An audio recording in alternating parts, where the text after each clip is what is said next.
We are Heather and Paul Christie. And for over 12 years, we've worked with executives and entrepreneurs to accelerate change in every aspect of their business. Because we are in the fastest paced business environment that anyone has ever seen before. So join us for the Evolve to Win show. One of the biggest challenges that any of us face right now in business is making sure that we have enough time to focus on the priorities to get the job done, right? To achieve the kind of results that you really want to achieve. I was just having a coaching conversation this past week, and one of the executives that I was working with was sharing with me that he was feeling stressed out, overwhelmed, too much to do, not enough time to do it. He said, I don't have trouble being there, being present, helping and supporting my employees, but where I really struggle is getting my work done. They're in the midst of going through a massive transformation in their company. So they've got a new technology that is just basically a new platform in the entire company. And that's really pulling a lot of people away from what they would typically do in a day. So he was really feeling the stress and the pressure of this new change that's coming upon him. And so I asked him, I said, how often are you spending dedicated time focusing on the issues that you need to focus on? Focusing on your role, on your responsibilities. And I'm not talking about your role as a leader and supporting others. I'm talking about just getting your work done. And he said that he wasn't. He just actually wasn't getting to that except for nights and weekends because he wasn't setting aside that time during the day. So I'm going to go through the coaching session we had, and I'm going to ask the questions that I asked of him for you to ask of yourself. So first question was, do you believe that you have the opportunity in your role to actually dedicate time that's just focused on your work? That means, do you have the ability to basically close your door or put on a do not disturb sign for the rest of the world where no one can communicate with you so that you can have focused time to get the things done that you need to get done in your role? So for my client, the answer was yes, he did believe that he had the opportunity to do that. He said, but I haven't been doing it and I'm not exactly sure how I will. So first things first, you have to make sure that you have the belief that you can do this. Now, if there are any of you watching who say, nope, in my environment, I have to keep my door open all the time, and I cannot take that kind of time away because I have to always be present for my team, I would ask you to consider this. Do you ever have moments where maybe you're in a meeting with someone else where you are pulled away from your team? Maybe you have a meeting with your boss, or maybe you have a department meeting where the team has to figure something else out. If you ever have moments that allow you to be away from the team, I would suggest to you, you have the ability to be away from the team. So I want you to really check your own thinking on this and your mindset about whether or not this is possible. All right, so let's just make the assumption that everybody in every role has the ability to take some time for themselves. Let's just say it's a block of 30 minutes. That's all I'm looking for. And I'd like to say that it's 30 minutes at least 3 times a week.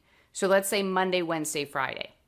Now, we've got to be able to position that time powerfully, because you don't just have this happen because you've chosen to take 30 minutes for yourself here and there. So we've got to figure out the positioning, and that means we've really got to figure out what the rules of the game are for you. So we're going to start with rules of the game first. Now, rules of the game and positioning are actually concepts that underlie so many different strategies in business, so that you're going to start to think of other areas where you're missing rules of the game and you're missing the positioning. When it comes to blocking your time, first things first, you've got to set up rules of the game for yourself for how you're going to block that time. So you need to be able to look at your calendar and figure out how often you're going to do this. And as I suggested, 30 minutes 3 times a week. Quite frankly, if you can't see a way to do that, then you've got to sit down with your boss right now and figure out how you can do it. Because if you don't have 90 minutes in a week to get your work done, that doesn't even make any sense. All right, so 30 minutes 3 times a week. That's what we're going for right now.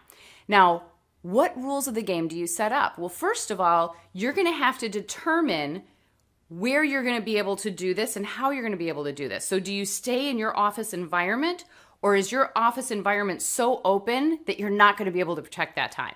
So you've got to make some decisions about where are you going to do this work.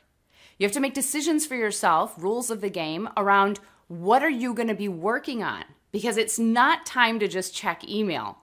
So, when you talk about these 30-minute blocks, they are to work on your priorities, to work on the most important things that you can do in a day. If you waste your 30-minute block answering other people's emails, you're still focusing on their crisis and their urgency, not yours.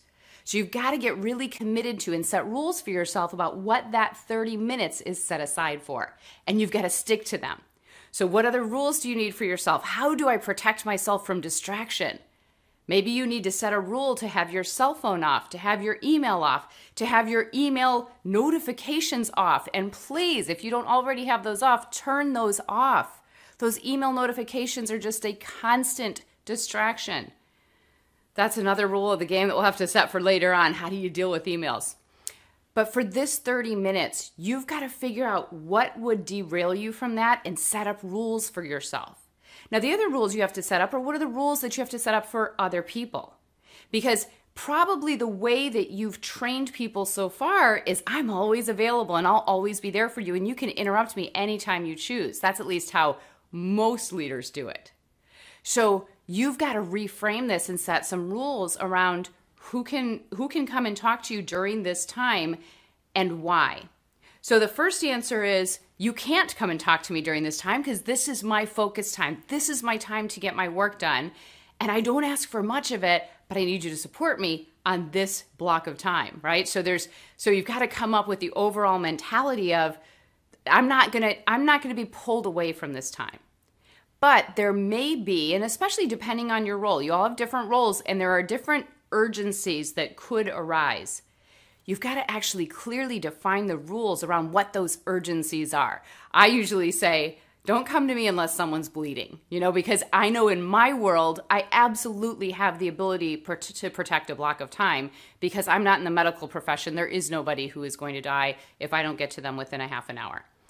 So you've got to figure out for you, here's the rule that I use.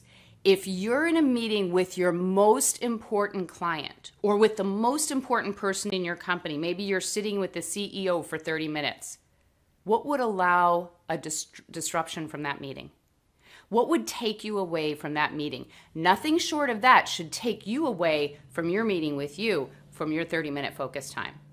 So we're going to treat that 30 minutes as the most important meeting in your day with the most important person who is you. So define those rules of the game and don't worry about not being available for those 30 minutes. I mean, the whole idea is we've got to shift the thinking around that. And let me tell you more about the coaching session to help you get into that mindset. When I asked my client why he's not taking time for himself, he said, well, it's just that I'm constantly being interrupted by my team. They need help with things and I have to be there and be accessible for them. I really want to be there to help them. And I said, okay, I understand that. I said, so when somebody comes to you, do they always have justification for coming to you? Or are there some people maybe who are coming to you who really shouldn't be coming to you? And he said, oh, that's a good question. He said, some are really good and they only come to me for the right reasons. But he said, I've got some who are just the worst offenders and they come to me all the time and they waste my time. Okay, rules of the game right there. That's a separate coaching conversation, but really identifying those people on your team who are the, quote, time wasters of yours. Every time you allow someone to come to you who's coming to you for a frivolous reason or who's wasting your time, they need to be reframed. They need to be repositioned and they need to change their behavior. That's a reflection of your leadership.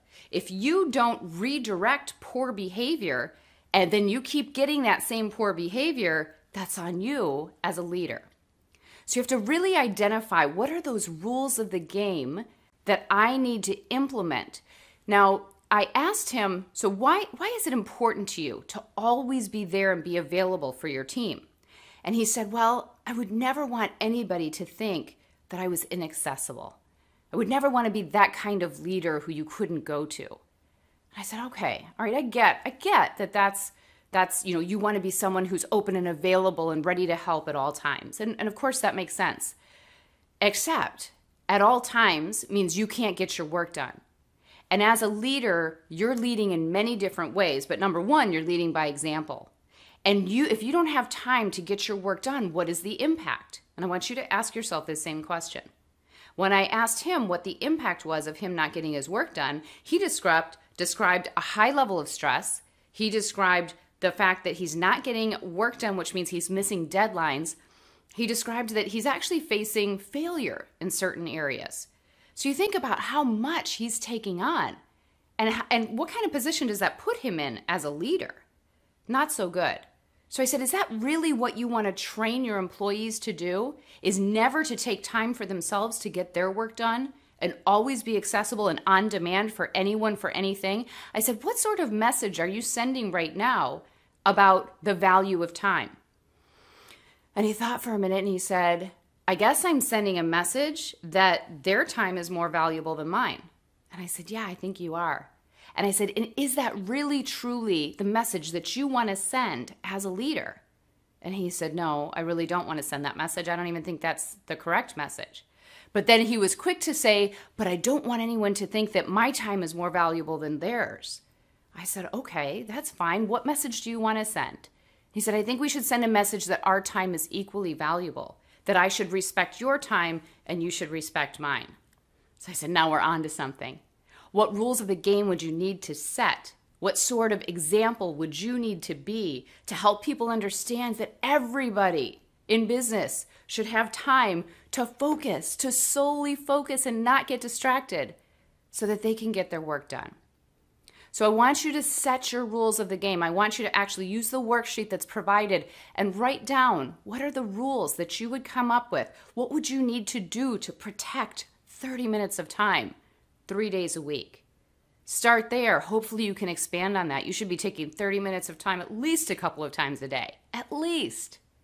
So do the work, write down the rules of the game, and in the next module, we're going to be talking about positioning.